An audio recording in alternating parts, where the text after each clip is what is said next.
Parliament ہے تو اس پر عوام کا اعتماد نہیں ہے. عوام نے ووٹ کس کو دیا اور اسمبلی میں کون پہنچا اس کا کوئی حساب کتاب نہیں. اگر پارلیمنٹ پر لوگوں کا اعتماد نہیں ہوگا پھر وہ پارلیمنٹ ملک کے مسائل کو حل نہیں کر سکے گی. مذہب کو نشانہ بنایا جا رہا ہے. جب کسی حکمران سے نہ ہو سکا تو اب وہ کام عدالتوں سے لیا جا رہا ہے. ختم نبوت کے مسئلے کو چھیڑا گیا. اگر کوئی سمجھتا ہے چاہے وہ جج ہو, چاہے وہ سیاستدان ہو, چاہے وہ جرنیل ہو, چاہے وہ حکمران ہو, کہ وہ پاکستان میں قادیانیوں کی پرانی حیثیت کو بحال کرے گا اور ان کو مسلمان کا سٹیٹس دوبارہ دے گا, انشاءاللہ ہماری لاشوں پر یہ ہو سکتا ہے. ہماری لاشوں کے اور زندہ انسانوں کے اوپر یہ فیصلے نہیں ہو سکیں گے انشاءاللہ.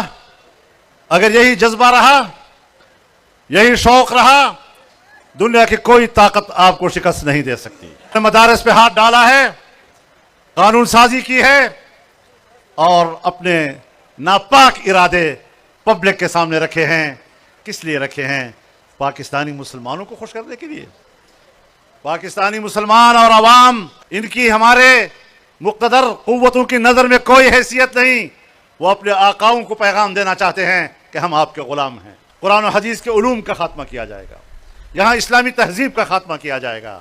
تم نے امریکہ سے عہد و پیمان کیا کہ تم قرآن و حدیث کے علوم کا خاتمہ کرو گے, ان کے مدارس کا خاتمہ کرو گے, اسلامی تہذیب کا خاتمہ کرو گے, اور میں نے مدینہ منورہ میں آقا نامدار سے وعدہ کیا ہے. ہم پاکستان میں علوم اسلامیہ و قرآن و حدیث اور ان کے مراکز, مدارس اور اسلامی تہذیب, ان کے تحفظ کے لیے جان دے دیں گے, لیکن تمہارے ایجنڈے کو کامیاب نہیں ہونے دیں گے. لبیک لبیک. دینی مدارس کے خلاف اپنا ایجنڈا اور اپنی ذہنی غلاظت اگر تم پبلک کے سامنے رکھ سکتے ہو اور ان کے خلاف اعلان جنگ کر سکتے ہو امریکہ کی پشت پناہی میں, تو آقا نامدار کی پشت پناہی میں ہم بھی آپ کے خلاف اعلان جنگ کر سکتے ہیں. مقابلہ ہوگا, جہاد ہوگا, دیکھا جائے گا کہ تم کس طرح دین کو ختم کر سکتے ہو اور مدارس کو ختم کر سکتے ہو. کسانوں, اسلام, علماء اور دین کے ساتھ آپ کے رشتے کو توڑا جا رہا ہے. آج عہد کریں کہ ہم اس رشتے کو مضبوط بنائیں گے, ہم زراعت کے شعبے کو بھی ترقی دیں گے, ہم ملک کی معیشت کو بھی مستحکم کریں گے, لیکن دین اسلام کا جھنڈا بھی بلند کریں گے. جمعیت علماء اسلام کو بھی طاقتور بنائیں گے تاکہ اس محاذ پر ہم ہر جنگ کامیابی کے ساتھ لڑ سکیں. ہم نے بندوق نہیں اٹھانی, ہم نے سیاسی جدوجہد کر دی ہے. ہم نے جاگیرداروں کا مقابلہ کیا ہے, ہم نے جابر قوتوں کا مقابلہ کیا ہے, ہم ان کے پشت پناہوں امریکہ اور مغربی دنیا کا مقابلہ کیا ہے. آج روس کو کیا شکست دی ہے؟ روس کو ہم نے شکست دی ہے, روس کو افغانوں نے شکست دی ہے, اپنے خون سے ان کو شکست دی ہے. امریکہ سمجھتا ہے کہ اب میری بالادستی آ گئی.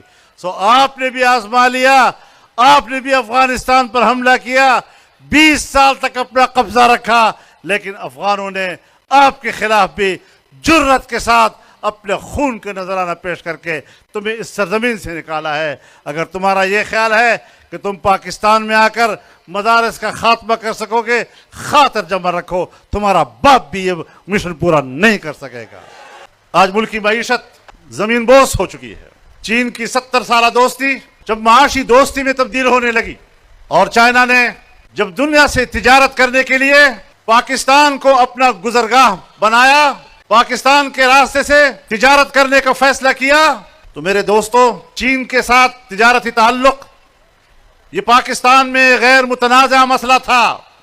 چائنا کے ساتھ ہم تجارتی تعلق بنائیں گے تو پھر یہاں پر ملک کو نقصان پہنچانے کا آغاز سیاسی عدم استحکام کے ساتھ ہوگا. ملک کے سیاسی نظام کو مستحکم رکھو, اسے نقصان مت پہنچاؤ, ورنہ اس کے بعد معاشی عدم استحکام کا دور آئے گا.